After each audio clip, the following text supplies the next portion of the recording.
हमने कल चर्चा कर रहे थे कि भगवान महादेव जी का 2 प्रकार का कृपा होता है। एक कपट कृपा और एक निष्कपट कृपा।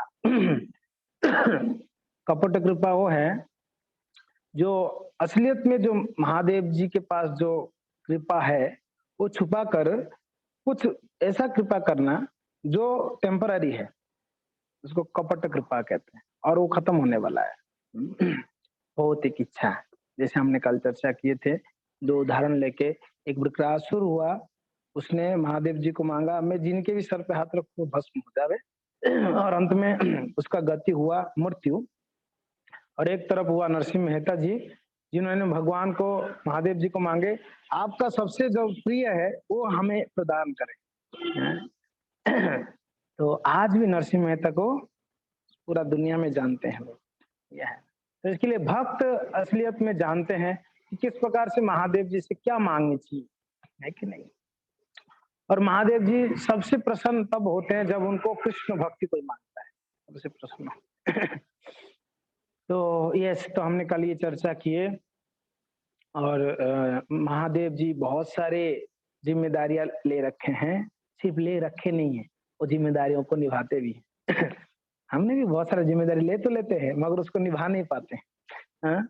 मगर महादेव जी ऐसे नहीं है, महादेव जी जिम्मेदारी को लेते हैं और उस जिम्मेदारी को पूरा निभाते हैं सही सही तरीके से। तो यही देवता होते हैं। देवता जो होते हैं हमारे जैसे आलसी नहीं होते हैं, लेजी पर्सन नहीं। हाँ? देवता बड़े एक्टिव रहते हैं। वहां रख दो, वहां भूख लगा दो।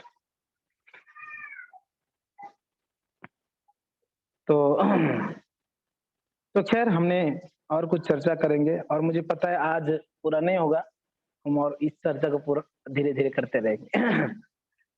तो एक बहुत सुंदर घटना है, वो मुझे याद आ गया क्योंकि ना महादेव जी कौन सा चीज देते हैं, हाँ, मुख्य रूप से। तो ये घटना आपने सुना ही है, एक व्यक्ति था, वो महादेव जी का उपासक थे और उन्होंने महादेव जी का आराधना किए और महादेव जी प्रसन्न, जानते हैं महादेव जी बहुत जल्दी प्रसन्न हाँ, अति शीघ्र प्रसन्न हो जाते हैं महादेव। और एक बार एक मंदिर में चोर घुसा, महादेव जी का मंदिर में, और महादेव जी का शिवलिंग के ऊपर है ना सोने का वो था लोटा जिसमें पानी टपक रहा, तो उसने महादेव जी का शिवलिंग के ऊपर चढ़ के उस सोने का उसको निकाल रहा था। महादेव जी प्रकट हो गए सामने, बोले वत्स प्रसन्न में क्या चाहिए मांगो। ये कंफ्यूज है, आप क्यों प्रसन्न हुए भाई, आपने तो चोरी करने आया था। समझ में नहीं आ रहे, तो आप कैसे प्रसन्न हुए। बोले कि लोग मेरे ऊपर जल चढ़ाते हैं, दूध चढ़ाते हैं, बेलपत्ता चढ़ाते, तू अपने आप को ही चढ़ा दिया इसलिए मैं बहुत प्रसन्न, मांग क्या। हे महादेव जी देखिए, महादेव जी अवगुण देखते नहीं, गुणों को देखते हैं? हम लोग अवगुणों को देखने में माहिर है, अवगुणों को ढूंढने में माहिर है। हमको ढूंढने का भी जरूरत नहीं, हमको दिख ही जाता है। हमको दिख जाता है वैसे ही, और कितना भी अच्छा व्यक्ति क्यों ना हो, अच्छे भक्त क्यों ना, उसमें से भी हमको अवगुण दिख जाएंगे। मगर जो वैष्णव होते हैं वो अवगुणों को उनको दिखता ही नहीं है, उनको सिर्फ गुण ही दिखते हैं। हमको सिर्फ अवगुण ही दिखते हैं, वैष्णव को सिर्फ गुण दिखते हैं। और महादेव जी जब वैष्णव में श्रेष्ठ वैष्णव हैं तो उनको तो 100% गुण ही दिखेंगे, अवगुण तो दिखेंगे। तो वैसा व्यक्ति, क्रूर व्यक्ति, द्वेषी व्यक्ति भी महादेव जी के पास जब आता है, महादेव जी उनको कृपा करते हैं, हमको उद्धार कर। तो कैसी महादेव जी ने के आराधना किया तो महादेव जी प्रसन्न हुए ब्रज में। तो महादेव जी बोले क्या चाहिए आपको। बोले कि प्रभु मुझे खूब धन चाहिए, मुझे खूब धन चाहिए। तो महादेव जी धन चाहिए, ये मेरे मेरे पास आया धन के लिए, जाओ मेरा एक महान भक्त है, मेरे नहीं भगवान के एक महान भक्त है, यमुना तट में बैठते हैं, भजन करते हैं, उनके पास जाके मांगो अगर धन चाहिए। उनके पास एक, इन्होंने बता भी दिया, उनके पास एक पत्थर है, मणि है, वो मणि आप ले लेना, वो मणि स्पेशल मणि है, वो महात्मा जी के पास। और वो पत्थर जिनको भी स्पर्श कराओगे वो लोहा सोना हो जाएगा। ये बड़ा प्रसिद्ध घटना है, आप सब सुने होंगे। सनातन गोस्वामी जो यमुना के तट पर बैठ के कहां पर द्वादश आदित्य टीला में बैठकर भजन करते थे, ये आया ये व्यक्ति, प्रणाम किया और सनातन जी बोले कि क्या हो गया, क्या चाहिए? बोले कि मुझे महादेव जी ने भेजा और आपके पास एक अमूल्य पत्थर है, मणि है, वो मणि मुझे चाहिए, ले जाओ वहां पड़ा हो। बोले वहां पड़ा है, ले जाओ। ये देखो महादेव जी का कृपा हुई थी। उसने गया, कहाँ पड़ा हुआ है? वो कूड़े में पड़ा हुआ था, कूड़े से उठाया, प्रसन्न बहुत था मगर कंफ्यूजन भी था। बोला ये महाराज जी ने इतना मूल्यवान पत्थर को कचड़े में क्यों डाल रखा है? प्रसन्न तो था, चलो सोना बनाऊंगा खूब, मगर कंफ्यूजन भी था कि कहाँ से। तो खैर उसने गया, बहुत सारे धन कमाया, पर उसके मन में एक बेचैनी थी, एक टेंशन था, एक प्रश्न था कि महाराज ऐसे क्यों डाला। वापस आया कुछ दिनों में, बोले महाराज इससे कोई बड़ा चीज आपके पास है, वो मुझे चाहिए। नहीं तो आप इसको कूड़े में क्यों डाल रखा है? 100% आपके पास इससे कोई बड़ा चीज होगा तब इसको आप ध्यान नहीं दिया। होता है ना, कोई उच्च स्वाद मिलता तो निम्न स्वाद को हम छोड़ देते हैं। बोले आपके पास कोई बड़ा धन है, इससे भी बड़ा धन है, मूल्यवान। बोले सच में आपको चाहिए? बोला बिल्कुल चाहिए महाराज, मुझे वही चाहिए। महादेव जी ने मुझे गलत चीज बता दिया है, आपके पास जो धन है वो दो। बोला चलो ठीक है। वो मणि कहाँ है? पारस मणि था, वो तो घर पे, उसको लेके आओ, आपको चाहिए ना ये धन? हाँ। वो ले आया, बोले इसको यमुना में फेंको पे। यमुना में फेंका, तब उनको सनातन गोस्वामी ने झोली माला पकड़ा दी। बोले ये देखो, ये भगवान का नाम जपो, हरे कृष्णा कृष्णा कृष्णा हरे हरे, हरे राम राम राम। तो महान भक्त हुआ भगवान का, और महादेव जी भी बड़े प्रसन्न है। इस प्रकार से महादेव जी का असली कृपा वो है, उनको कृष्ण का भक्ति दे, असली कृपा। नकली कृपा कौन सा है? भौतिक संसार का कोई भी वस्तु महादेव जी देते हैं, महादेव जी सक्षम है, उत्तम सक्षम है, मीन्स वो सब कुछ दे सकते हैं महादेव जी, मगर महादेव जी प्रसन्न तब होते हैं, वो असली कृपा तब करते जब वो कोई भगवान का भक्त। खैर हमने ये कल चर्चा किए थे। तो और भी आज कुछ लीलाओं का हमने चर्चा करेंगे।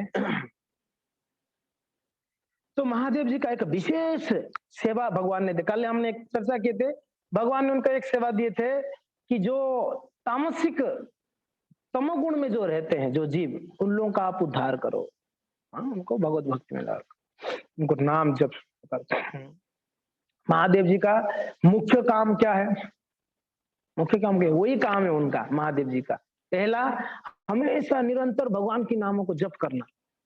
दूसरा, महादेव जी जब भी समय मिलता है भागवत को सुनाना, सुनना। तीसरा, जब भी अवसर मिलता है वैष्णवों का खूब सेवा करना। ये महादेव जी का 3 मुख्य कार्य है। आप समझ रहे हैं? जो महादेव जी को प्रेम करते हैं वो तो ये सीख जाइए इनसे, है ना। हम जिनको प्रेम करते हैं, हम उनके जैसा बनना चाहते हैं, है कि नहीं? उनके अच्छे गुणों को लेना चाहते हैं। महादेव जी के पास तो सब कुछ अच्छे गुण है, मगर मुख्य 3 गुण है। हर एक भक्तों को या महादेव जी का भी जो उपासक है उनको ये सीख जाना चाहिए। भागवत को हमेशा पढ़ना। दूसरा, वैष्णवों का सेवा का अवसर मिले तो जरूर करना। तीसरा, भगवान नाम का निरंतर जप करना, कीर्तन करना।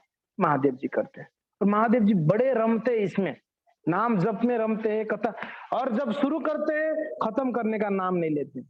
हम लोग कैसे, हम शुरू करते हैं और खत्म भी जल्दी करना चाहते हैं, शीघ्र अति शीघ्र मेरा 16 माला हो जाए तो दूसरा भी काम करूं, घर संसार भी है हमारा। मगर महादेव जी ऐसे नहीं है, ना पत्नी का ख्याल करते, ना 2 बेटों का ख्याल करते, कोई ख्याल नहीं, अपना अपना देखिए, टेंशन ही नहीं। उनको पता है हरि, भगवान हरि है, वो सबको रक्षा करेंगे, भरण पोषण करेंगे, मैं कौन होता हूँ? महादेव जी जानते हैं। अवश्य रक्षिवे कृष्ण विश्वास पालन, महादेव जी को पता है भगवान है, सबका भरण पोषण करते तो सबका करेंगे, मेरी पत्नी का भी करेंगे, बच्चों का भी करेंगे। है कि नहीं? हम लोग टेंशन बाजी में घूमते, कैसे पालो बच्चों को, पत्नी को, घर को। है कि नहीं? नहीं, तो करनी चाहिए, पर महादेव जी जैसा भजन में भी लगना चाहिए। तो खैर महादेव जी के पास बहुत सारा सेवाओं में और एक विशेष सेवा है धाम रक्षक। उनको एक जिम्मेदारी दी है भगवान ने, धाम रक्षक। धाम को रक्षा करते हैं, प्रोटेक्ट करते हैं। कौन? सोचिए कितना बड़ा जिम्मेदारी है। भगवान अपना धाम को संभालने के लिए, प्रोटेक्ट करने के लिए वो महादेव जी को सौंप दिए। यानी वो धाम में प्रवेश करने से पहले महादेव जी का परमिशन चाहिए। कोई भी धाम में आप जाते हैं, भगवत धाम में, भगवान के धाम में, तो वहां आपको परमिशन किनका चाहिए? महादेव। वैसे आप गोलोक वृंदावन में जाना चाहते हैं तो सदाशिव है ना, सदाशिव जी का धाम है, सदाशिव का धाम है। महादेव जी का धाम होके आपको जाना है, उनको परमिशन लेके ही जाना है। धाम रक्षक हैं।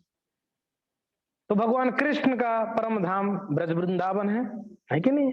तो ब्रज वृंदावन में भगवान कृष्ण नित्य लीलाएं करते हैं।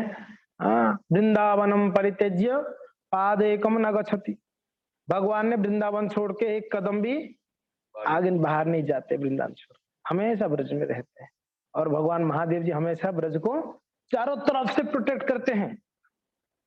तो कुछ महादेवों का हम चर्चा करेंगे जो ब्रज में बड़ा सुंदर सुंदर लीलाएं हैं। तो महादेव जी वहां लीलाएं करते हैं। तो मथुरा में महादेव जी भूतेश्वर महादेव, मैं कुछ महादेव जी का नाम लूंगा, आप उसको नोट कर लेना या याद कर लेना। भूतेश्वर महादेव कहां पर है? मथुरा में। तो वैष्णव में ये परिपाटी चली आई है कि ब्रज में प्रवेश करने से पहले लोग भूतेश्वर महादेव जी का आशीर्वाद लेके, आज्ञा लेके फिर ब्रज में प्रवेश करते हैं। हम मथुरा होके ही जाना पड़ता है, हम प्रवेश करते हैं। जब श्री चैतन्य महाप्रभु वृंदावन गए थे, श्री चैतन्य महाप्रभु स्वयं भगवान, तो उन्होंने भूतेश्वर महादेव जी के मंदिर में जब आए, उनको परमिशन लिए, वहां उदंड कीर्तन करके महाप्रभु नाचने लगे भूतेश्वर महादेव के साथ। कृष्ण महादेव दोनों एक दूसरे का घनिष्ठ प्रेमी है। कृष्ण कहते हैं मेरा इस संसार में सबसे बड़ा मित्र कोई है, प्रेमी कोई है, वो महादेव है। और महादेव जी कहते हैं मेरा इस संसार में कोई घनिष्ठ शुभ चिंतक है, प्रेमी है, तो वो भगवान कृष्ण है, प्रभु रामचंद्र है।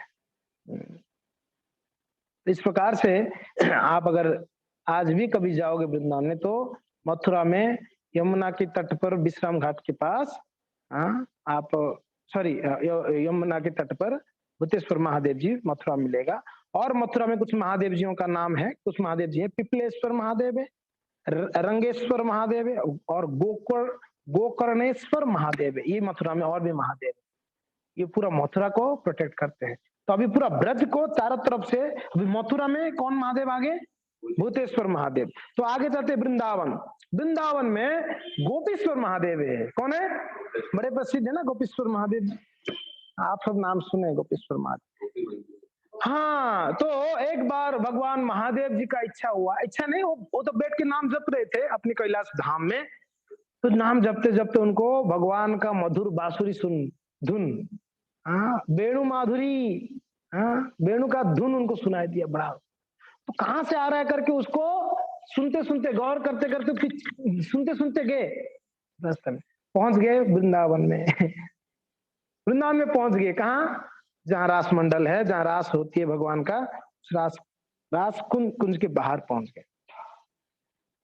तो बोले कि अंदर जानी है, तब रोक दिए गोपियां, रुको रुको रुको, आप नहीं जा सकते। बोले क्यों? मैं क्यों नहीं जा सकता? बोले नहीं, अंदर जाना है, अंदर सिर्फ एक ही पुरुष होगा, बाकी सब स्त्रियां हैं, सब गोपियां हैं, एक ही भगवान कृष्ण जो है पुरुष है। तो आप अंदर प्रवेश नहीं कर सकते हो। तो महादेव जी बोले कि मुझे तो जाना है, अंदर जाना है, प्रभु का दर्शन करनी है। लेकिन ये अंदर रासलीला होती है। बोले तब तो पक्का जानी है, रासलीला का दर्शन करनी है मुझे। महादेव जी बोले कि आप रासलीला का दर्शन नहीं कर सकते महादेव, तो कुछ तो उपाय बताओ। बोले कि ये पुरुष रूप छोड़ना पड़ेगा आपको, गोपी बनना पड़ेगा, मंजूर है? बोले कि कुछ भी मंजूर है, बस मुझे जाना है, भगवान का दर्शन करनी है, रास मंडल, रासलीला। तो तब उनको महादेव जी को जो है, उनको बोले कि हे महादेव, आप क्या करो, मानसरोवर, आप मानसरोवर में जाओ, वहां डुबकी लगाओ, तो आपका आप स्मरण करके कृष्ण को, आपका रूप क्या हो जाएगा, गोपी स्वरूप हो जाएगा, फिर आप आ जाएंगे। तो महादेव जी मानसरोवर गए, वहां डुबकी लगाए है, प्रभु मुझे गोपी बना दो। मानसरोवर में डुबकी लगे, जब बाहर उठे सुंदर गोपी हो गए थे, बहुत सुंदर महादेव जी, और गोपी का ड्रेस सब एकदम पूरा गोपी। तो तब उनको प्रवेश दिया गया, मगर अनुभव था नहीं रासलीला का। कभी कभी होता है ना, कीर्तन में भी हम लोग को अनुभव नहीं होता है, कोई नया व्यक्ति होता है वो दूर ही खड़ा रहता है, पता नहीं किसका तमाचा लग जाए, कीर्तन में ऐसे घूमते ही भक्त लोग, कीर्तन में मुर्दंग करताल बजाते ऐसे घूमते। आप संडे को देखो, कोई कहाँ घूम रहा है, कोई कहाँ कूद रहा है, मतलब कोई कोई नया लोग तो कोने में रहते हैं यार, कहीं किसी का तमाचा ना लग जाए। तो ऐसे इनका महादेव जी का अनुभव नहीं था, एक कोने में से खड़े हाथ जोड़ के, बाकी लीला हो रही रास में। तो भगवान का नजर पड़ा महादेव के ऊपर, नजदीक आए, बोले महादेव जी प्रणाम।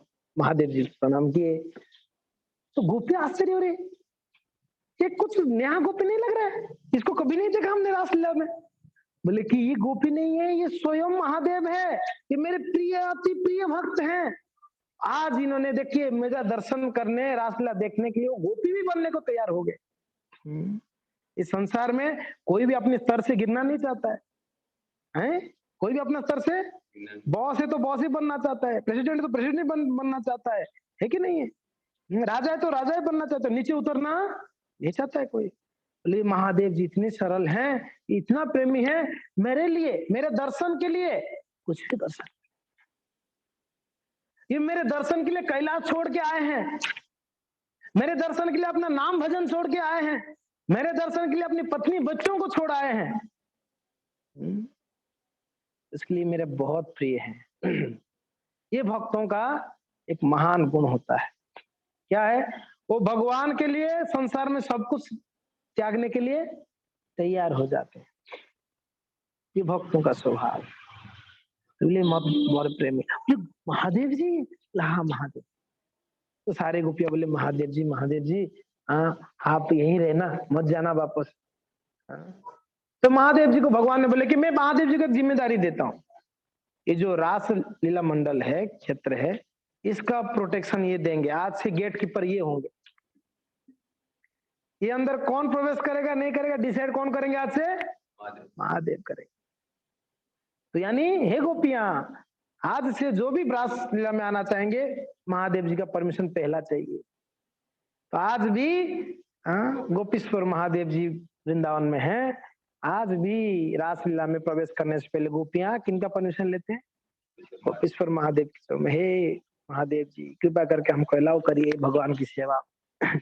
वैसे हम भक्त लोग भी महादेव जी को प्रार्थना करें रोज कि हे महादेव जी, हम भगवान का सेवा, नाम जप, साधु सेवा, भक्त सेवा करने के लिए अभी हम तैयार हैं, कृपया आप आशीर्वाद दीजिए।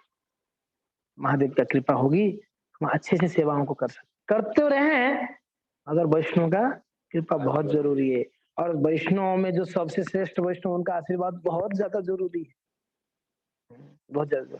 महादेव को हमको प्रार्थना करनी चाहिए। तो इस प्रकार से महादेव जी गोपी बन गए, आज भी महादेव जी गोपी ड्रेस में हैं, उनको नाक में नथुनी, कान में कुंडल, उनको जटा की जगह बालों में फूल सब लगाते हैं, उनको आंख में काजल, पूरा सजाया जाता है महादेव, बड़े सुंदर दिखते हैं महादेव।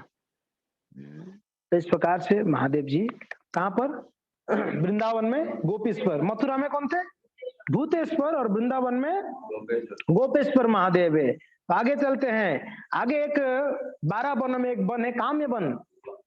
कौन से वन है, आप लोग कितना लोग काम्य वन गए हैं, कौन गया जी, जूम वाले भक्त देखते हैं कौन कौन गया, कौन गया, कोई नहीं गया काम्य वन, अच्छा वृंदावन नहीं गए, चलो ठीक है, तो चलना चाहिए वृंदावन। अभी वृंदावन में कुंभ है, महाकुंभ चल रही है, यमुना कुंभ, अब ये कुंभ में जा सकते हैं। अभी हमने सुना हरिद्वार में कुंभ चालू हो गई, हाँ शाही स्नान था कल, हाँ तो यस, तो वृंदावन में, वृंदावन तो एक वन है, वैसे 12 वन है, तो उसमें एक वन कौन सा, काम्य वन है, बड़ा विशेष महादेव है।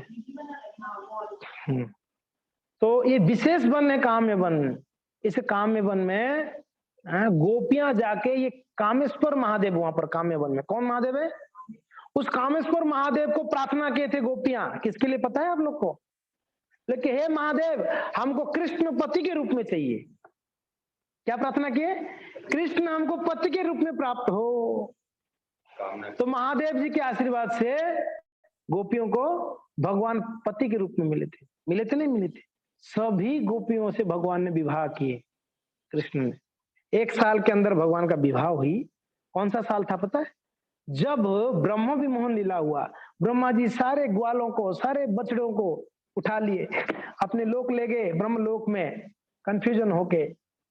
तो 1 साल में भगवान सभी गोपों का रूप भगवान स्वयं बने थे।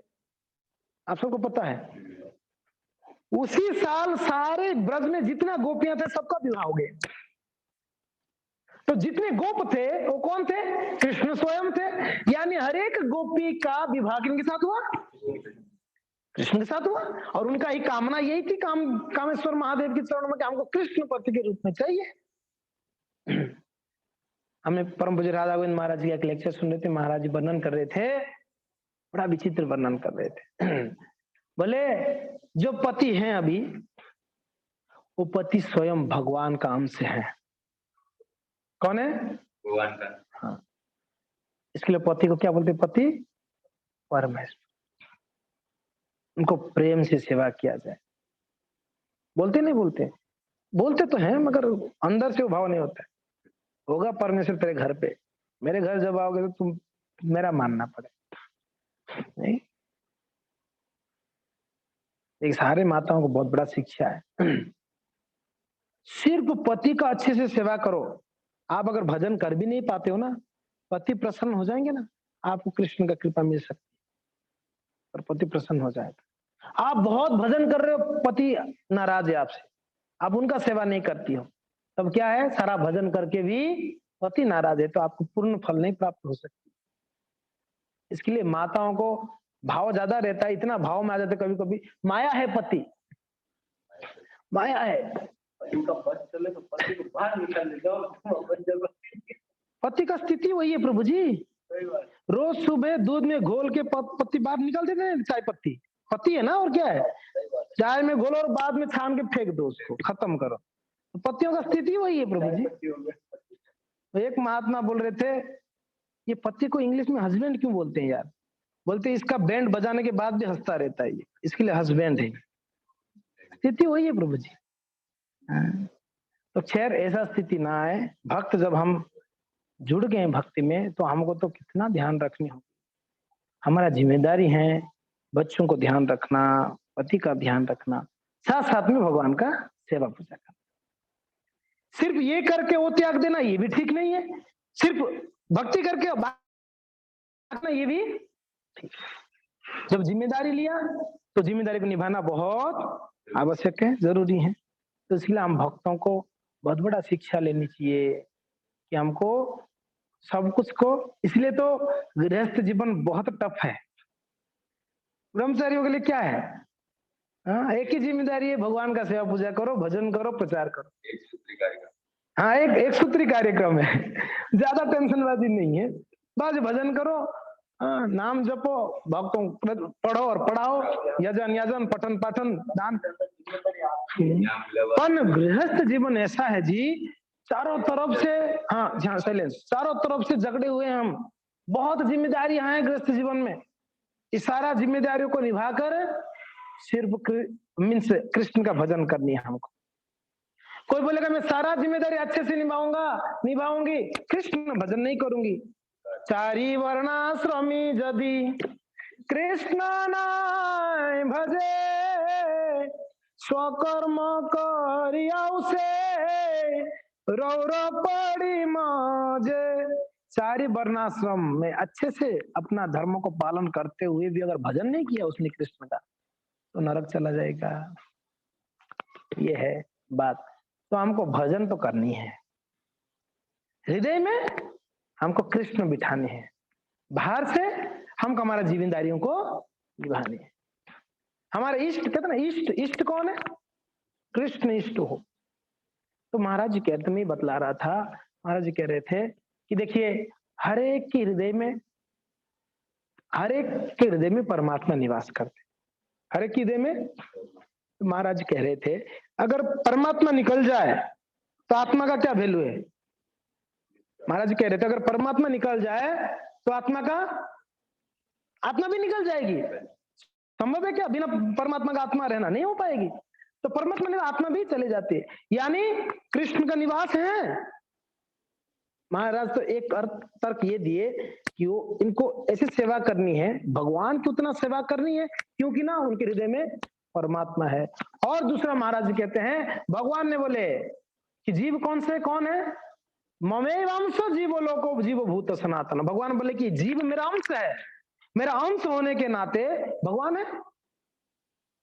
तर्क समझ रहे हो ना आप? आज ही मत समझो मैं भगवान हूं। पति को ये डिमांड नहीं करना चाहिए मेरा पूरा सेवा करो। पत्नी का जिम्मेदारी बनता है सेवा करना, पति को डिमांड नहीं करनी चाहिए। पत्नी प्रेम से सेवा करे, समझ रहे हैं? और सिर्फ आप उनको इंस्ट्रक्शन से देना नहीं, आप उतना प्रेम दिखाओ तभी वो प्रेम से सेवा करेंगे। वाइस वर्षा है ना, दोनों तरफा होनी चाहिए, प्रेम एक तरफा नहीं होती है, नहीं वाइस वर्षा। आप जितना प्रेम करोगे उनको ध्यान रखो उतना वो सेवा करेंगे। तो खैर महाराज जी कह रहे थे जीव भूत सनातन और ममेव अंश, अंश होने के नाते ये छोटे भगवान है, ये भी उन्हीं की अंश है ना, कृष्ण की अंश है, इसके लिए उनका अंश है। अगर स्त्री पत्नी पति का अच्छे से सेवा करेगी तो इसका किसका सेवा कर रही है वो? ध्यान से करे, अच्छे से करे। एक चीज मैं बताऊंगा, बड़ा विचित्र घटना आती है चंद्रमा का, अब वो लीला में बताऊंगा, उसमें वर्णन है, बड़ा सुंदर वर्णन है। आप माताओं के लिए आप चौंक जाओगे इतना ये वर्णन किया हुआ है। तो खैर कहां पर थे हम लोग? कामेश्वर महादेव के पास है ना।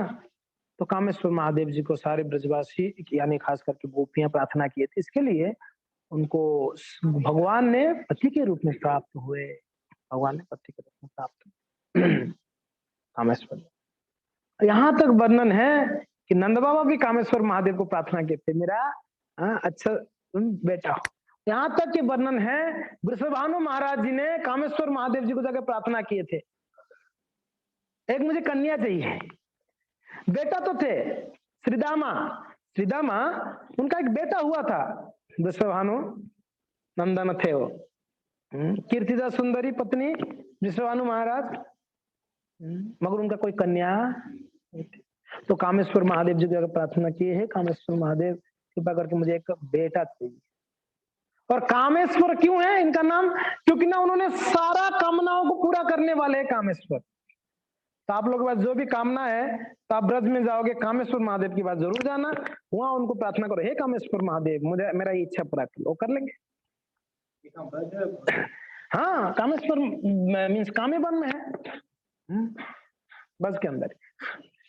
तो वृषभानु महाराज जी प्रार्थना किए तो कामेश्वर महादेव जी की कृपा से वृषभानु महाराज जी को एक सुंदर कन्या मिली, वो है हमारे प्रिय राधा रानी की, राधा रानी का प्राप्त हुई। देखिए भगवान महादेव जी सारे कामनाओं को पूरा करते, खास करके कामेश्वर महादेव है कि नहीं, सब इच्छा को पूरा कर सकते।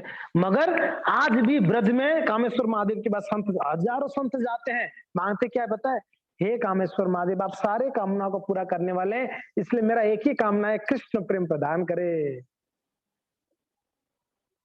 कृष्ण से तोमार कृष्ण दीते पार, कृष्ण से बोलो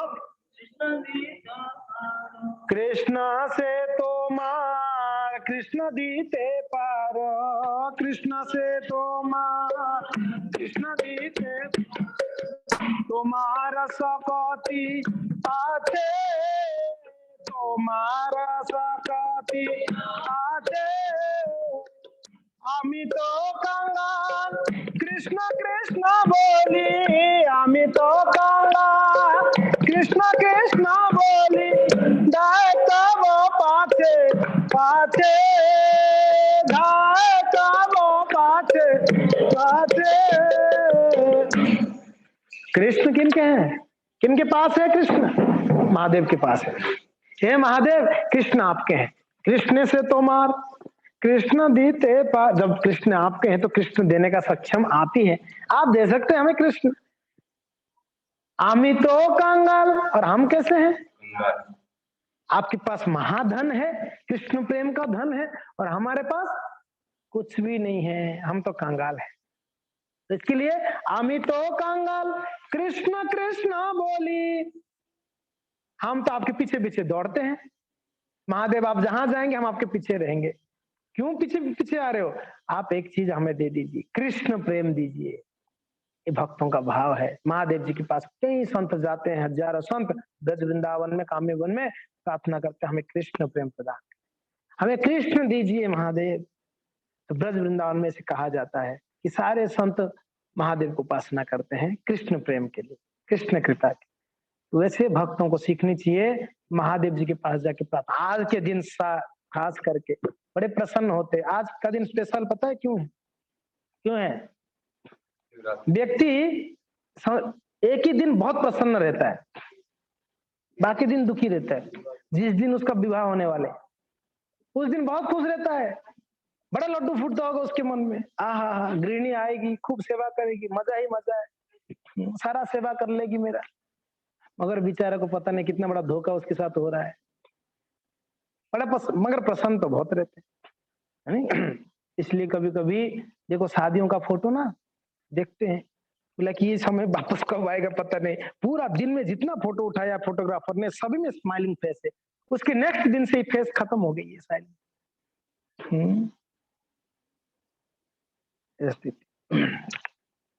और फोटोग्राफर भी हमने देखा विवाह में प्रभु जी, ओके छत के ऊपर से खींचता है जाके, ड्रोन से खींचता है जाके, कि इस कोने से उस कोने से, अलग अलग एंगल से। पता है क्यों? कल से ऐसा फेस नहीं मिलेगा दिखने को, इसके लिए आज जितना हो सके फोटो खींच लेनी चाहिए इस पर व्यक्ति का, कल से ऐसा फेस वापस ना मिले।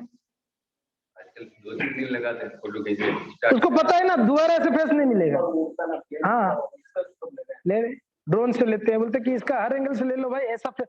अगर कभी उसको देखना होगा ना, इसको देख के प्रसन्न होगा ही व्यक्ति, बाकी तो पत्नी को देख के दुखी हो जाता है। हाँ? वो एक चुटकुला आया था, तो उसने बोला अरे यार बड़ा टेंशन चल रही, बहुत टेंशन। क्या टेंशन है यार? आप तो शेर जैसे एकदम ऑफिस में शेर जैसे रहते हो।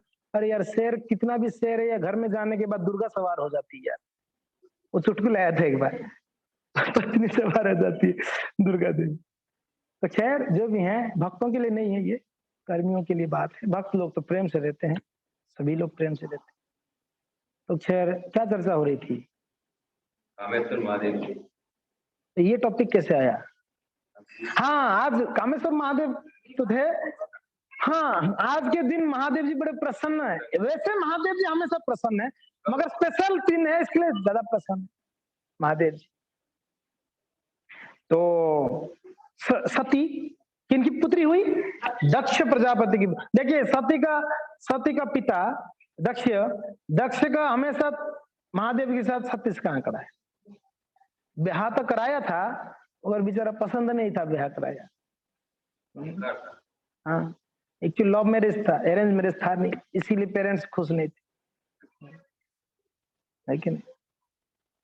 तो एक बार क्या हुआ, जब दक्ष प्रजापति का कितना पुत्री हुए? 60 पुत्री। हमने लास्ट टाइम चर्चा किए थे, कितना पुत्री? 60 पुत्री का चर्चा 60 था, 60 पुत्री हुई। तो उसमें से 27 पुत्रियों को उन्होंने चंद्रमा को विवाह कराया। कितना? एक पुत्री को इनको भी दिया, महादेव जी को भी, सती को, और उसका घटना अलग है। सती को विवाह कराया, सती चाह रही थी मेरा पति कोई हो तो महादेव हो, नहीं तो मैं दूसरे को ब्याह नहीं करूं, मैं प्राण त्याग दूंगी। इतना जिद कर ली थी, तो अभी करे क्या, ये मर जाएगी बेचारी। आजकल ऐसे ब्लैकमेल करते हैं ना लड़कियां या लड़के, इस लड़की से नहीं विवाह करो, मैं तो प्राण त्याग दूंगा। बेचारे मजबूर होकर करना पड़ता है। तो वैसे सती भी ऐसे ही थी, ये प्रथा अभी का थोड़ी पहले से ही था ऐसा। तो सती ने महादेव को वरण, महादेव जी कोई साधारण नहीं थे, वो जानती थी महादेव जी का महिमा, का वरण की थी। तो खैर 27 पुत्रियों को किनको विवाह दिए? चंद्रमा को विवाह दिए। तो एक उस 27 में से एक थी रोहिणी, क्या नाम था उनका? यस रोहिणी, एक पत्नी का नाम था रोहिणी। वो रोहिणी नहीं है, कौन? माँ इनका बलराम जी की माँ, वो रोहिणी। ये रोहिणी इनका सती की बहन या दक्ष का पुत्री। ये रोहिणी बड़ी सुंदर थी, बहुत गुणवती थी, वैसे सब गुण बन ये थोड़ा स्पेशल गुणपति थी सब। तो चंद्रमा ज्यादातर रोहिणी को प्रेम करते, उनके पास रहते, उनकी सेवा लेते। तो 27 पत्नियों में एक ही पत्नी को ज्यादा ध्यान देखो, बाकी लोगों को नहीं दोगे तो क्या होगी? घर में तांडव होगी, 100% होगी, नहीं होगी? तो शुरू हो गया तांडव। अब ये लोग चंद्रमा को कुछ बोल नहीं पा रहे थे, तो ये बाकी जो 26 थे ना, ये लोग गए पिताजी के पास, बोले किससे ब्याह करा दिए? वो तो बस रोहिणी के पीछे पड़ा रहता है, हमको तो ध्यान ही नहीं देता है, पूछता भी नहीं खाया पिया क्या किया, कुछ नहीं पूछता होता। तो दक्ष को आया बड़ा गुस्सा, ऐसे कर रही है, श्राप दे दिए दक्ष ने। बोले मूर्ख चांडाल कहीं का स्त्री लंपट, उसको मैं श्राप देता हूं, वो क्या होगा? उसका शरीर क्षीण हो जाएगा, उसका शरीर क्षीण हो जाएगा। हाँ, धीरे धीरे वो क्षीण हो जाएगा। और उसका जो काम शक्ति है ना, वो भी खत्म हो जाएगा। 2 श्राप दे दिए, एक तो उसका शरीर क्षीण हो जाएगा, और उसका काम शक्ति, जो काम इच्छा है, वो काम इच्छा खत्म हो जाएगी। तो जब चंद्रमा को श्राप मिला, चंद्रमा अभी क्या जाए, हाय हाय, मगर उनको चंद्रमा को पता था भगवान महादेव जो है ये बड़े दयालु है, ये सबको शरण देते हैं। तो दौड़े महादेव जी के पास, क्योंकि ना खत्म होना शुरू हो गए, अगर कोई रक्षा नहीं करेगा तो खत्म ही हो जाएंगे, क्योंकि ना श्राप हो गया। तो दौड़ के गए महादेव जी के पास, महादेव रक्षा करो, रक्षा करो। शरण जब लिए महादेव, क्या हुआ? बोला कि श्राप दिए, मैं क्षीण हो रहा हूं, मैं खत्म हो जाऊंगा। तो महादेव टेंशन मत लो, उनको लेके अपने सिर पे धारण कर लिए चंद्रमा। आहा, महादेव जी देखो, उनकी शरण में आने वाले को सिर पे बिठाते हैं महादेव जी। ये महादेव जी का गुण है। और हमारा शरण में कोई आता तो हम उसको अंदर ही रखना चाहते हैं, ये शरण में ही रहे, मेरा ही बात मान के रहे, ये कभी ऊपर नहीं चढ़ना चाहिए, आगे नहीं बढ़ जाना चाहिए। ईर्ष्या इतना हमारे अंदर, कोई आगे बढ़ता है तो हम उसको नीचे खींचना चाहते हैं। ये भौतिक संसार के लोगों का प्रवृत्ति है। सही बात बोल रहा हूँ, है ना? भौतिक संसार में सब लोग एक दूसरे को नीचे खींचना चाहते हैं, कोई किसी को आगे बढ़ाना नहीं चाहता। मैं ही आगे रहूं सबसे फर्स्ट नंबर में, दूसरा सब नीचे होने मिलता है। द्वेषी है, ईर्ष्यालु है संसार में। मगर महादेव जी ईर्ष्या द्वेष से तो बिल्कुल विलग है, ईर्ष्या द्वेष तो नामो निशानी नहीं है महादेव जी के पास। देखो ना, जो शरण में आया उनको सर पे बिठा दिया महादेव, बोले कि जब तक मेरे सर पे रहोगे ना, तब तक आपका बाल बांका नहीं होगा, टेंशन मत। क्षीण की बात तो दूर है, महादेव जी उनको शरण दे दिए। चंद्रमा मजे में, महादेव जी के शरण में तो मजे में, बहुत आनंद मेरा। महादेव की बात शांति से रहो, कोई टेंशन मत लो। तो अभी ये जो पुत्रियां थे 26, पति घर पे आए नहीं, 1 दिन हो गया, 2 दिन हो गया, गए कहाँ? तो थोड़ा गड़बड़ हो गया, पता चला ये तो गया और वापस आने वाला नहीं है। पिताजी के पास दौड़ गए, बड़ा विचित्र घटना अभी आएगा। पिताजी के पास जाके बोले आप क्या कर दिए, ये क्या कर दिया आपने? बोले पिताजी क्या बोला, क्या हुआ? बोले कि आपने ऐसे कर दिए, हमारे पतिदेव हमेशा के लिए चले गए, हमने तो आपको इसके लिए बोले थे ताकि आप कुछ उनको समझा बुझा कर क्या करो, हाँ, घर पे समान व्यवहार करने के लिए आप समझाओगे, मगर आपकी वैसे श्राप से तो हमारे पति हमसे दूर ही हो गए। और पता है शास्त्र में, आप भी तो जानते हैं पिताजी, पति के बिना पत्नी कहीं का नहीं रहती है। क्या कहते हैं? woman the husband alone in Narayana is Narayana। एक स्त्री के लिए पति उसका कौन है? नारायण है, ईश्वर है, परमेश्वर है। The vow in the ancient religion, a woman who envies a poor or virtuous husband and deserts him suffer in a horrible hell as long as the sun and moon shines on earth। अगर कोई स्त्री अपने पति को दुर्व्यवहार करती है, दुखी करती है, सुन लो आप लोग खास ध्यान से, माताएं ध्यान से सुनो, क्या बोल रहे हैं? बोल रहे हैं अगर कोई पत्नी पति को दुखी करते हैं तो उनका क्या होता है? वो जब तक सूर्य चांद है तब तक नरकगामी होती है, नरक में पीड़ित होती है। वो सूर्य चांद तो हमेशा रहेंगे, जाने वाले हैं क्या? हाँ जी, सूर्य चांद हमेशा रहेगा। माताओं को बहुत ध्यान रखना पड़ेगा पति को सेवा करने में। और इतना ही नहीं, देख लो प्रभु जी, insects ate her up like dogs day and night. हाँ? और खाएंगे क्या पता है? कीड़े मकोड़ों को खाएंगे उनका भोजन के रूप में, उनको खाना नहीं मिलेगा नरक में। When she is hungry, she has to consume the flesh of dead bodies. जब उसको भूख लगेगा नरक में, उसको क्या खिलाया जाएगा पता है? उसको खाना पड़ेगा मुर्दों का मांस। मैं नहीं बोल रही, तो ये वर्णन है, यहाँ पर शास्त्र वर्णन है। अगर पति नाराज होते,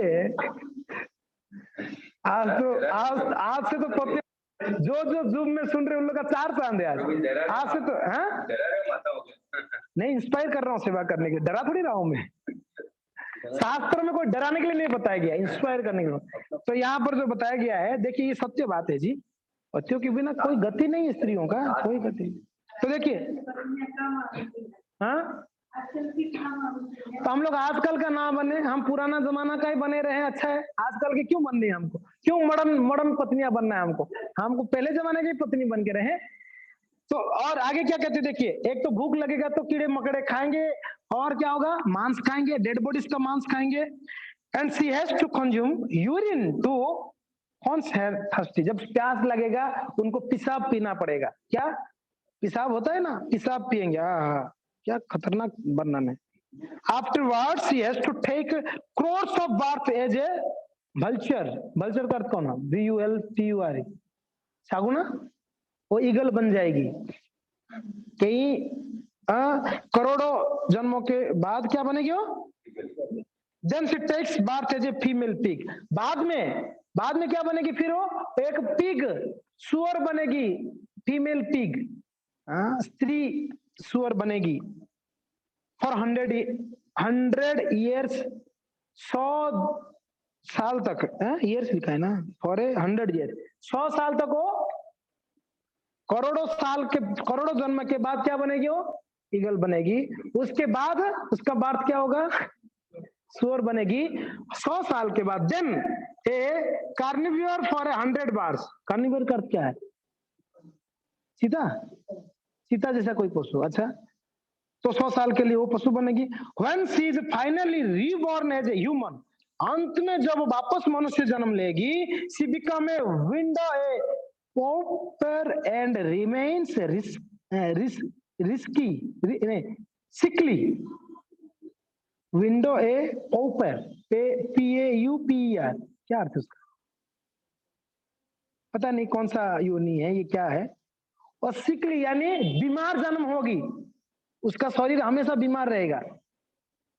ध्यान रखो, बीमार पड़ते तो पति का सेवा अच्छा करो, बीमार से मुक्त हो जाओगे। ठीक है, please restore our 100 husbands was. तो ये लोग ऐसे प्रार्थना किए कि देखो, अगर पति के बिना तो हम लोग का गति ऐसा हो जाएगी, तो कृपा करके हमें हमारा पति वापस करिए। 26 बेटियां प्रार्थना कर रहे, तो अभी दक्ष प्रजापति गए, बोले ठीक है भाई, अब क्या करें, किसके पास जाना है? कहाँ है वो लोग? कहाँ है आपके पति? वो महादेव की शरण में, महादेव के पास जाना पड़ेगा, उसकी मुंह देखना पड़ेगा, चांडाल कहीं का वो। लेकिन हमारा पति चाहिए। ये हमेशा ये दक्ष प्रजापति महादेव का निंदा करते हमेशा। और महादेव का निंदा के कारण दक्ष प्रजापति का स्थिति क्या हुआ? भागवत में वर्णन है, भागवत साक्षी है जी। वैष्णव का निंदा करने वाले को क्या होता है? बकरे का सर मिला बाद में। तो हाँ, दक्ष को क्या मिला? और कहीं युगों तक उन्होंने बकरे की सर पे रहे। हाँ जी, बहुत कष्ट को अनुभव किया। हमने चर्चा किया वैष्णव अपराध के सत्र में इस लीला को। तो खैर, तो इस प्रकार से आए दक्ष प्रजापति, भाई बेटियों को प्रसन्न करनी है, तो दौड़ के आए महादेव जी के पास आए। दामाद जी, आप भी दामादी हो, थोड़ा ससुर का रिक्वेस्ट मान लो, चंद्रमा को छोड़ दो। महादेव जी, मेरे शरण में कोई एक बार आता उसको मैं त्यागता नहीं, वो मेरे शरण में मैं नहीं त्यागूंगा। बोले तेरा ऐसा बुद्धि की वजह से ही मुझे पसंद नहीं है तू। ससुर के सामने मुंह जबान लड़ाता है, जब बोलता हूँ छोड़ दे करके छोड़ देना चाहिए ना, उल्टा क्या जवाब देता है? बोलता है ससुर जी जो भी हो मैं छोड़ूंगा नहीं, हो मेरा शरण में। बोले ज्यादा बकबक मत कर, नहीं तो तुझे भी श्राप दे दूंगा। बड़े है, ससुर है, दक्ष प्रजापति है, ब्रह्मपुत्र है, है, सक्षम भी थे श्राप देने में। और महादेव जी बोलते ज्यादा बड़बड़ करेगा तेरे को श्राप दे दूंगा, समझ रहा है क्या, छोड़ दे उसको, वो बेचारे मेरे 26 कन्या दुखी हैं। महादेव जी ने पहले सोचना चाहिए था ये बात पहले सोचना चाहिए था, श्राप देने से पहले। अभी कहां से आ गई, इसको नहीं छोड़ूंगा। क्या जी चंद्रमा जाना है, बोले नहीं जाना है, मुझे नहीं जाना है, मैंने तो चिन्ह कर दिया इसने, मर जाऊंगा, खत्म हो जाऊंगा। चंद्रमा नहीं छोड़ना है। दोनों मिलावटी सरकार है ये दोनों, चंद्रमा और महादेव।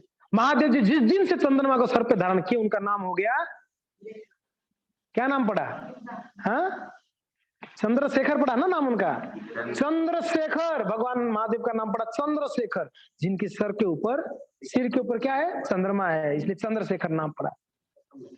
तो फिर महादेव जी मना किए, तो बोले देख श्राप दे दूंगा, बोले डराता किसको, दे के बता। ऐसे चैलेंज तो नहीं कर रहे थे, महादेव बोले कि श्राप देगा तो दो, मगर आप श्राप दे दो चलेगा, मैं मेरे शरणार्थी को नहीं छोड़ूंगा। कितना दया है महादेव की हृदय में, देखो कितना दया, उनके शरण में आने वाले को वो कभी नहीं त्यागते हैं, हमेशा शरण में रखते हैं महादेव। इसलिए हम लोग को महादेव की शरण में रहे, भक्तों की शरण में, और महादेव के सर्वश्रेष्ठ भक्त होने के नाते उनकी शरण में रहे। भक्त जानते हैं जी महादेव की महिमा, कभी महादेव जी को नहीं भूलते। हम सभी महादेव की कृपा से कहीं ना कहीं कोई ना कोई महादेव की कृपा से आज कृष्ण भक्ति में है, नहीं भूलना चाहिए। भूल गए तो कृतज्ञ बोला जाएगा, कृतज्ञ नहीं कृतज्ञ। एक कृतज्ञ होते हैं जो किया हुआ हेल्प को भूलते नहीं है, और एक कृतज्ञ व्यक्ति होता है जो किया हुआ हेल्प को भूल जाता है, कृतज्ञ है। तो हमको महादेव का किया हुआ कृपा को कभी नहीं भूलना चाहिए। जैसे हमने कल बताए थे, हमको महादेव का बड़ा कृपा था, कृपा है अभी भी। तो भक्त प्रश्न कर रहे थे कि प्रभु जी हम व्रत रख सकते हैं, तो बिल्कुल रखना चाहिए। सारे वैष्णवों का आविर्भाव तिरुभाव में रखते नहीं रखते हम आचार्यों का, तो महादेव जी तो परम वैष्णव, उनके आविर्भाव में, उनके एक विशेष दिन में क्यों ना हम व्रत रखें। आज 8:30 तक चलेगा क्या आप लोग, चलेगा पक्का ना, ठीक है। वो विवाह बीच में रुक गया, विवाह नहीं हुआ ना अभी तो, ठीक है वो विवाह कराएंगे, रुक जाइए, आज विवाह कराते हैं महादेव का, ठीक है। सब लोग तैयार हो जाओ रे भाई, महादेव का विवाह करानी है। और क्या बाराती में चलनी है, बाराती में चलनी है।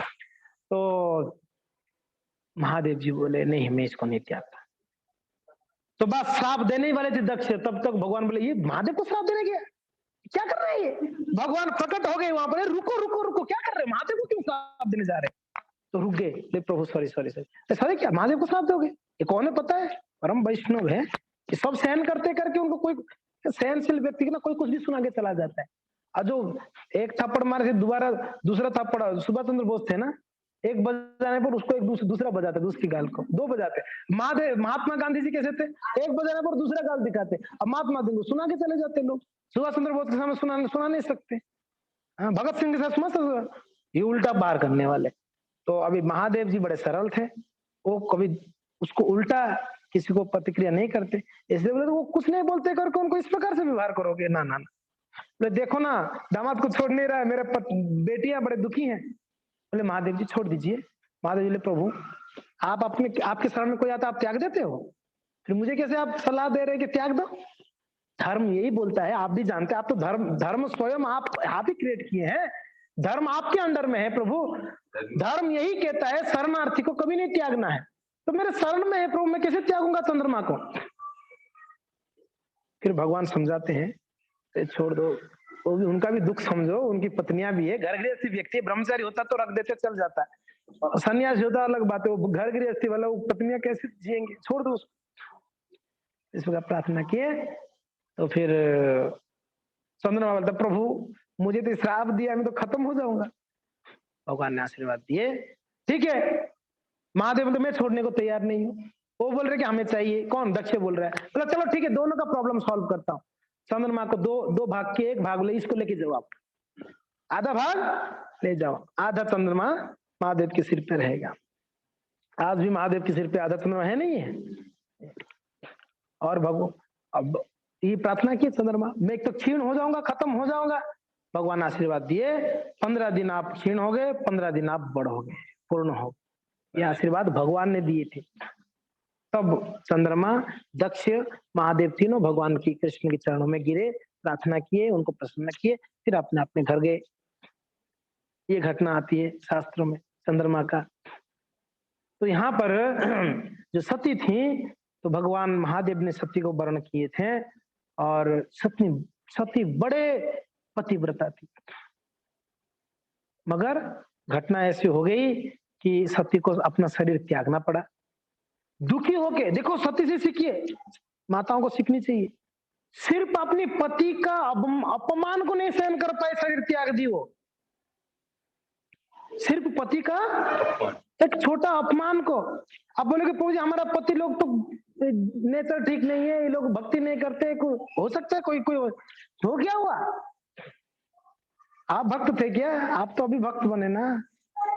ऐसा नहीं, पति जैसे भी क्यों ना हो, बेविचारी क्यों ना हो, बेवड़ा क्यों ना हो, दुष्ट प्रकृति का क्यों ना हो, पत्नी का एक ही धर्म है, पूर्ण तरीके से उनको प्रसन्न करे, सेवा करे, एक ही धर्म। तो माताओं को ये सीखना चाहिए। पतियों को भी ये प्रयास करे कि माताओं का पूरा ध्यान रखे, जो भी चीज जरूरत उनको दे, उनको भक्ति भी वातावरण उनको दे। हमने देखा कई ऐसे प्रभु जी हैं जो खुद नहीं कर पाते भक्ति, और हमने देखा उनकी पत्नियों को उन्होंने पूरा फ्रीडम दे रखा भक्ति के लिए, पूरा सहयोग करते हैं। कई माताओं का हमने सुनते, प्रभु जी हमारे प्रभु जी तो हमें बहुत हेल्प करते, मंदिर छोड़ते हैं, ले जाते हैं सेवा में। तो ग्रेट दे, वो कितने हेल्प करते हैं, ये सोच के ही सोचिए कितना ग्रेट। आप कितने भाग्यशाली होंगे जो आपको अलाउ कर रहे हैं भक्ति के लिए। ऐसे ऐसे हैं प्रभु जी जिनको पति अलाउ नहीं करते हैं भक्ति के लिए, बहुत उनको झेलना पड़ती है भक्ति करने की। पर हमारा तो ऐसा नहीं है नसीब, हमको तो भगवान की कृपा से ऐसे पति मिले जो हमको सपोर्ट कर रहे। अगर सपोर्ट नहीं करे तो फिर त्याग दे, नहीं सपोर्ट नहीं भी करे उनको सपोर्ट करने जैसे आप सेवा करो, एक दिन आपको हेल्प करेंगे सपोर्ट। सारे माताओं से निवेदन है, ये सीखिए किन से? सती से सीखिए। और घर में कितना भी अनमन हो, देखिए पत्नी के सामने अगर कोई पति का निंदा कर दे, छोड़ेगी नहीं वो, कितना भी अनमन हो जाए। पति पत्नी है, वो जानती है पत्नी, वही छोड़ेगी, उसको मुंह तोड़ जवाब देगी, क्या बोल रहा है मेरे पति के बारे। तो सती थी जो परम पवित्र थी और परम पतिव्रता थी, उनके सामने उनकी पति का अपमान, ओ हो। सभा में कुर्सी नहीं था महादेव के लिए, जो सभाध्यक्ष प्रजापति का सभा में कुर्सी नहीं, और कोई पराया होता तो चलो फिर भी मान जाती। पिताजी ऐसे किया, कैसे सहन करेगी ये? पिताजी, मैं क्या मुंह दिखाऊंगी? अगर कल जाके महादेव जी बोल दे कि दक्षिणी आइए, अगर दक्ष आपके नाम से मुझे होता है ना, पिता के नाम से पुत्री को माना जाता है। अगर कल बोल देगी दक्षिणी आ जाओ, दक्ष से उत्पन्न हुई है सती, तब तो मैं कहाँ मुंह दिखाऊंगी? ऐसे किया आपने अपमान मेरे पति का। बस वहीं पर उन्होंने क्या कर दिया, अपना प्राण त्याग दी सती को। तो बाद में आप जानते कितना बड़ा हंगामा हुआ, महादेव जी की शरीर से महादेव जी एक भयंकर अवतार को प्रकट कराए वीरभद्र करके, और वीरभद्र ना के पूरा यज्ञ स्थल को समाप्त कर दिया, खत्म कर दिया, मार के सब खत्म, और दक्ष को भी काट डाला। वहां यज्ञ बलि देने वाले के, पशु बलि देने के लिए जो तलवार था ना, उठाया, उसका गर्दन उड़ा दिया। दक्ष को जितना मारता था वो वापस जीवित हो जाता था। इसमें यह मर नहीं रहा है, इसको तो पहले मारना है, यही बदमाशी किया है। बोले इसको मारना है तो यज्ञ स्थल में जो तलवार है ना, पशु बलि के लिए रखा है, उससे मारो, ये खत्म हो जाएगी, उससे खत्म कर।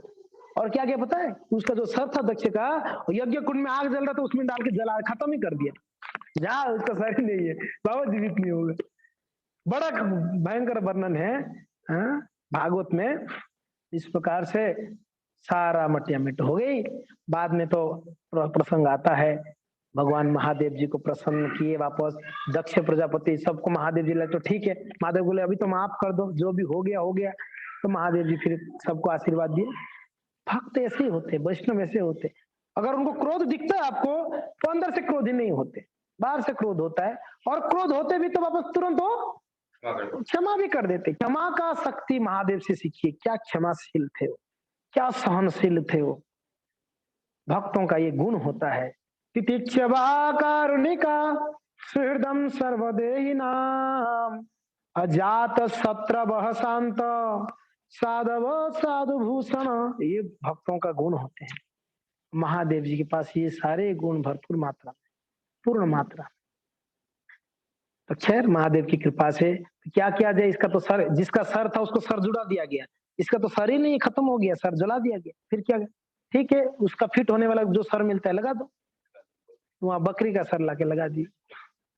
क्यों पता है? कहते ये मैं बहुत कर रहा था, इसको ये बकरी हमेशा मैं करता है, बकरी का सर लगाओ इसको।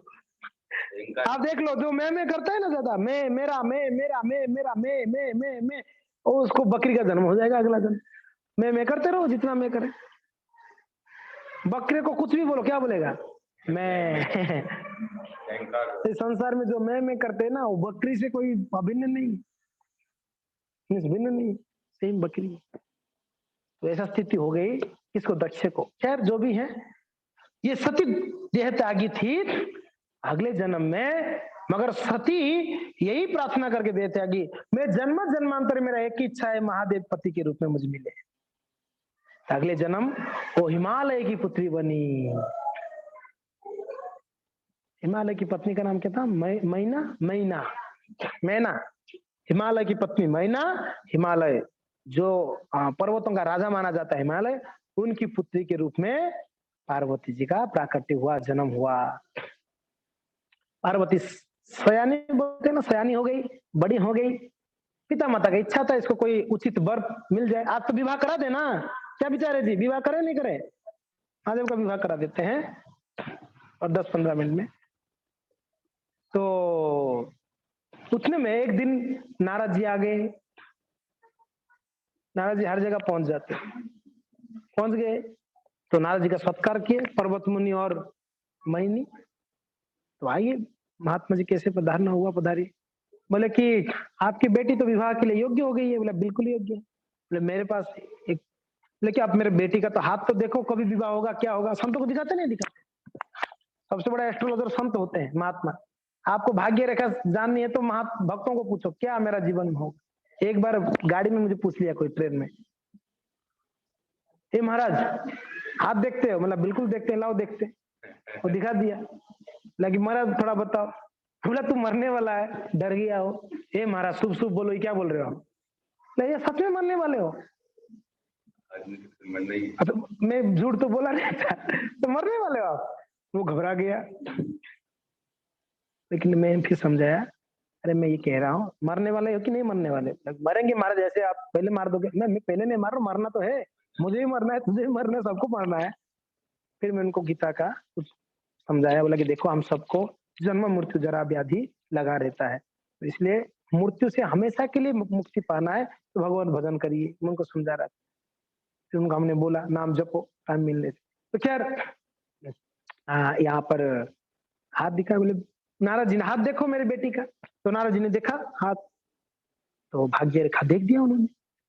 बोला कि आपकी बेटी का विवाह ऐसे व्यक्ति के साथ होगा जो निर्गुणी होगा, नंग धड़ंग घूमता रहेगा जटाबूट लेके, हाँ बड़ा विचित्र, भूत पिचाच जैसा घूमता रहेगा, और शरीर में भस्म लेपता रहेगा। ऐसे ऐसा पति मिलेगा, इस भाग्य में लिखा हुआ। कोई तो उपाय बताए नारद जी, तो करो। बोले एक उपाय है, आपकी बेटी अगर अच्छा वर चाहिए तो एक उपाय मेरे पास है। ये तो पहले से ही भगवान इच्छा से आए थे। बोले कि ये अगर महादेव को तपस्या करके प्रसन्न कर देगी ना पार्वती, तब तो महादेव इनको विवाह कर ले। महादेव विवाह कर ले तो महादेव तो देवादिदेव है और परम वैष्णव है, वो पति के रूप में मिल जाए। तो दोनों पति पत्नी पर्वत मुनि और मैना बड़े प्रसन्न हुए। चलो अच्छा है, महादेव जी मिलेंगे, हाँ देवादिदेव बोल रहे हैं तो बड़ा ग्रेट होगा। ठीक है जी। तो पार्वती को सलाह दिए पति पत्नी, दोनों माता पिता। बोले कि बेटी तू तपस्या कर, देखे नहीं तो तेरे को अच्छा वर चाहिए ना, तेरे को तपस्या कर। इसलिए आजकल की कन्या को सिखाओ, नाम भजन करो, थोड़ा तपस्या करो तो अच्छा पति मिलेगा। जप करो, तप करो तो पति अच्छा मिलेगा। मगर पति अच्छा के लिए जप नहीं करना चाहिए। तो खैर जो भी है, जो भी है, तो क्या हुआ? पार्वती जी ने क्या किया? अभी तप करने लगी। पार्वती जी तप करने। वर्ण ने कितना समय वो तप की, कितना समय वो तप की? कहाँ पड़ा था भाई? के कहीं बस लाखों युग तक बोल रहे हैं, हजारों युग तक तपस्या कि मैं वो नोट दे पता नहीं कहाँ पर है, मैं भूल गया। कहीं हजारों युग तक तपस्या हुआ। तपस्या होने के बाद महादेव जी बोले कि क्यों तपस्या कर रहे हैं इतना, क्या चाहिए? बोले आप मुझे पति के रूप में चाहिए, आप मुझे ग्रहण करिए, मेरा पानी ग्रहण करिए। महादेव जी ठीक है, आपकी घर वाले तैयार है तो हम। फिर महादेव जी को पहले पहले एक्चुअली भगवान कृष्ण बोले थे कि महादेव जी एक उचित कन्या है, आप उनको विवाह करो। बोले कौन है? बोले पार्वती। मुझे मुझे किससे विवाह नहीं करनी, मेरे एक पत्नी हुई है सती, वो अभी नहीं रही, बस अभी अच्छा है पत्नी नहीं है, भजन अच्छा हो रहा है, मुझे नहीं करनी। भगवान बोले मेरा मेरा इच्छा है आप विवाह करो, वो भी चाहती है आप। बोले प्रभु देखो मेरा भजन में बाधा होगा, विवाह करूंगा घर से। बोले कुछ नहीं होगा, मैं मेरा कृपा पूरा है, आपको कुछ फर्क नहीं पड़ेगा। ऐसे भक्त होते हैं संसार में रहते हुए भी संसार में नहीं है। और संत लोग उनका उदाहरण देते हैं, जैसे कमल है, पंख में रहती है मगर पंख से बिल्कुल अलग है। कमल कहां से प्रकट होती है? पंख से। इसके लिए पंकज कहते हैं उसको, पंख से जन्म होने वाली कमल। मगर कमल पंख से उत्पन्न तो होती है मगर रहती क्या है? पानी के ऊपर एकदम बिल्कुल पंख से बिलग, कोई फर्क नहीं पड़ता। एग्जैक्टली संत ऐसे रहते हैं, संसार में होते हैं मगर संसार से कोई लेना देना नहीं। ऐसे महादेव जी का आशीर्वाद है। बोले कि कोई चिंता नहीं है, पत्नी बिल्कुल जो है आपकी उचित पत्नी है, कन्या है, आप उनको विवाह करो, वो दोनों मिलके भजन करो, मेरा नाम जप। ठीक है। तो पार्वती जी भी तपस्या कर रही थी, महादेव जी बोले भगवान का इच्छा भी है, विवाह करा दें आज की कल कराएं, क्या कराएं? टाइम हो गया तो वैसे लेट हो गया भक्तों को। क्या कहते हैं, विवाह आज कराना नहीं करानी है? दुर्गा माता जी विवाह करानी है भगवान का, आज का दिन विवाह का दिन है एक्चुअली उनका, कर देना। चलो कर देते हैं, जो भी होगा होगा, देखा जाएगा। तो क्या हो गया, तो महादेव बोले आप घर वाले को पूछ लो। बोले नहीं, घर वाले मुझे बोले तपस्या करने। बोले तब तब तो ठीक है। फिर हम आते हैं बरयात्री लेके, क्या बोलते हो, बारात लेके आते हैं, तैयार हो जाओ। मुहूर्त मुहूर्त क्या है? जब विवाह करेंगे वही मुहूर्त है हमारा। हाँ, जब विवाह करें वही मुहूर्त है। ठीक है। तो बस अभी महादेव जी जो गण थे, चलो भाई हमारे प्रभु का विवाह होने वाला है, भोज मिलेगा, मजा आएगा, नाचेंगे गाएंगे ऐश करेंगे, और क्या। वो लोग सोच रहे बस मजा करेंगे हम अभी महादेव की विवाह में।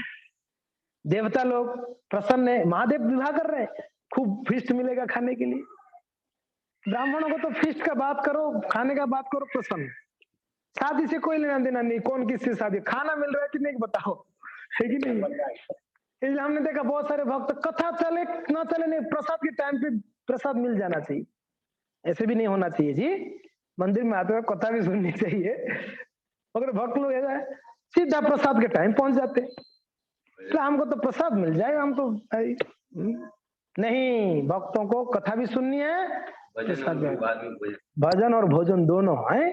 सिर्फ बिना भजन का भोजन होगा तो आलस हो जाएंगे, है कि नहीं? सही है। हाँ, तो जो भी है यहाँ पर, मगर देखो क्या हुआ पता है, फायदा किस तरफ है? देवता लोग ना फायदा देखते हैं, महादेव की तरफ रहने से फायदा है कि पार्वती की तरफ, कन्या की तरफ रहे हम सब विचार विमर्श करिए, या कन्या की तरफ ज्यादा फायदा है, ज्यादा गिफ्ट आदि मिलेगा। महादेव की तरफ वो बेचारा तो राख लगा के घूमता है, उसके साथ रह के क्या मिलेगा? कुछ नहीं मिलेगा। इनके साथ रहेंगे ज्यादा मिलेगा, तो हम तो इनकी तरफ रहे। सारी देवी देवता जितना थे प्लान बना के कन्या की तरफ आ गए। महादेव जी बोले कोई एक भी नहीं है भाई, मुझे सजा तो दो भाई, विवाह करने जा रहा हूं, ऐसे भेष में जाऊंगा। भेष तो अच्छा थोड़ा सा कपड़ा वपड़ा उस दिन तो होनी चाहिए ना, विवाह के दिन, उस दिन भी बैरागी जैसे चलेगा थोड़ी।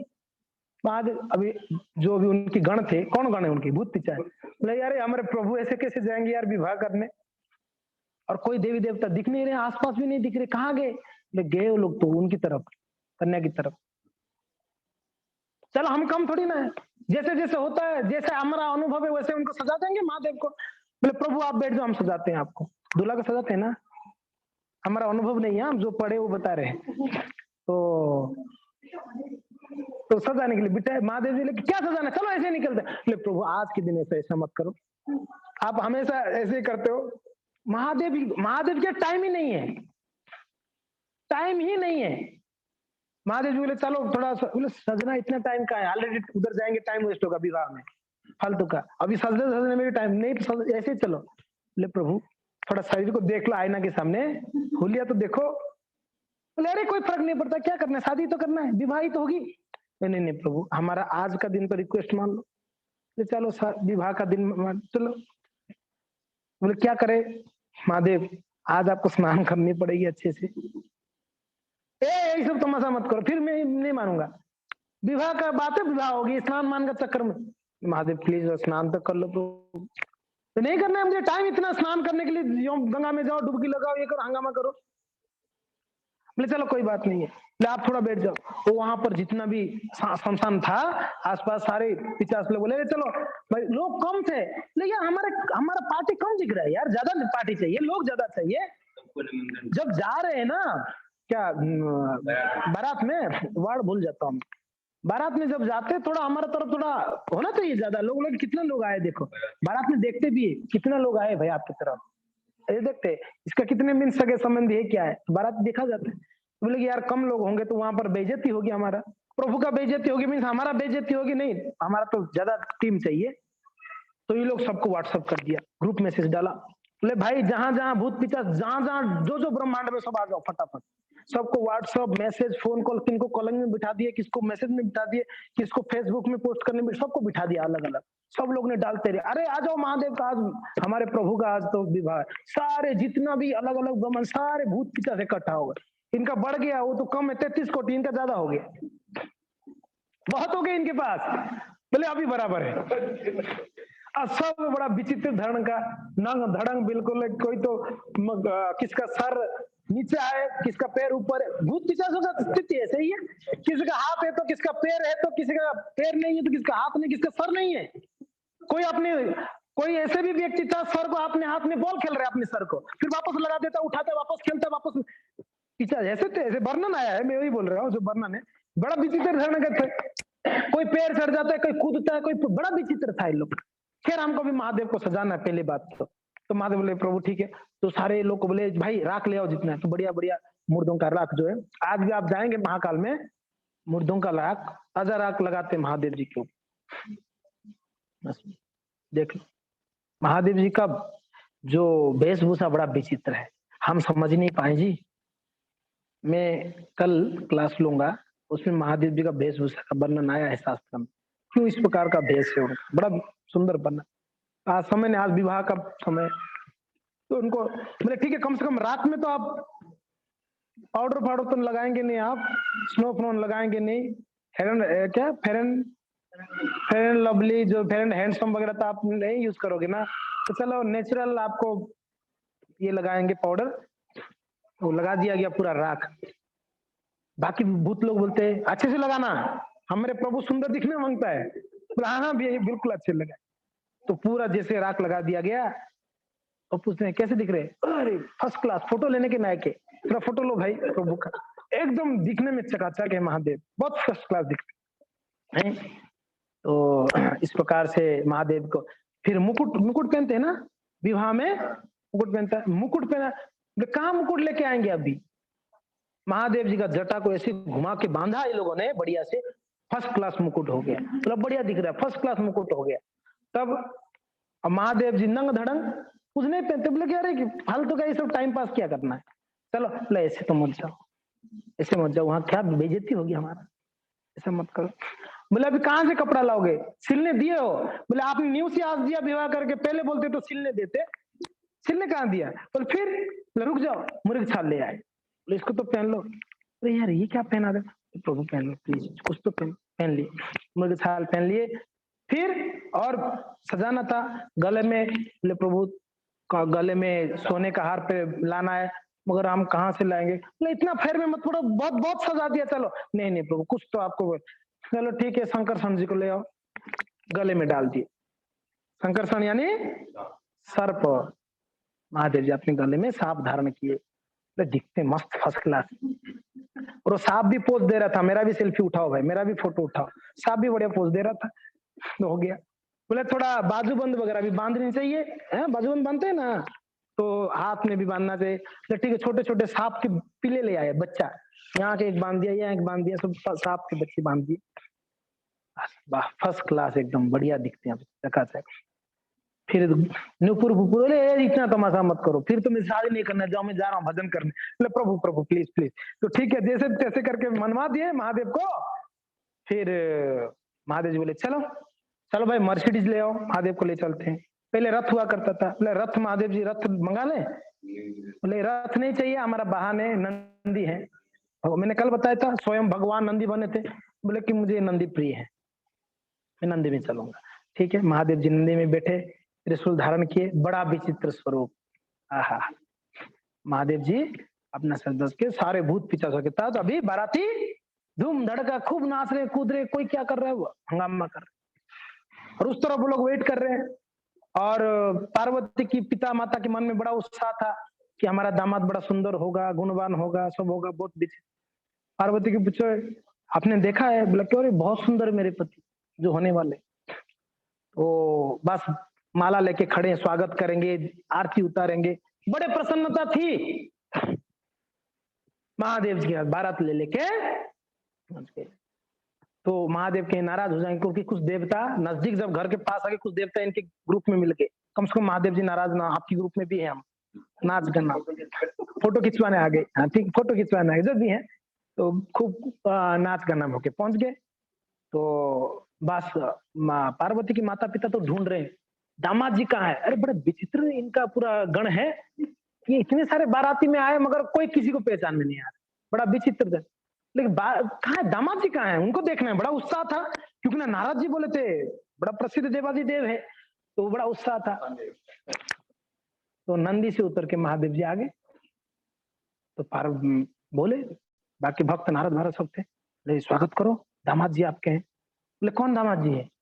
ये देखो आपके सामने। कौन ये? बोला हाँ ये दामाद है मेरा। पार्वती की माँ मैना वहीं गिर गई, बेहोश हो गई। ये एक्सपेक्टेशन से कुछ ज्यादा उनका वो एक्सपेक्टेशन कुछ अलग था इनका, कि जीन्स पहन के आएगा, टी शर्ट तो कम से कम होगा ही, चश्मा पहना होगा, टाई टाई भाई बांधा होगा, जो भी थोड़ा उनका कुछ कल्पना अलग थी। मर्सिडीज में बैठ के आएगा, आजकल ऐसे ही दामाद चाहते हैं ना, हाँ थोड़ा हैंडसम होना चाहिए। अच्छा, तो बेचारे आगे भोलेनाथ बिल्कुल विचित्र धरण का वेश पोशाक लेके वहीं गिर गई।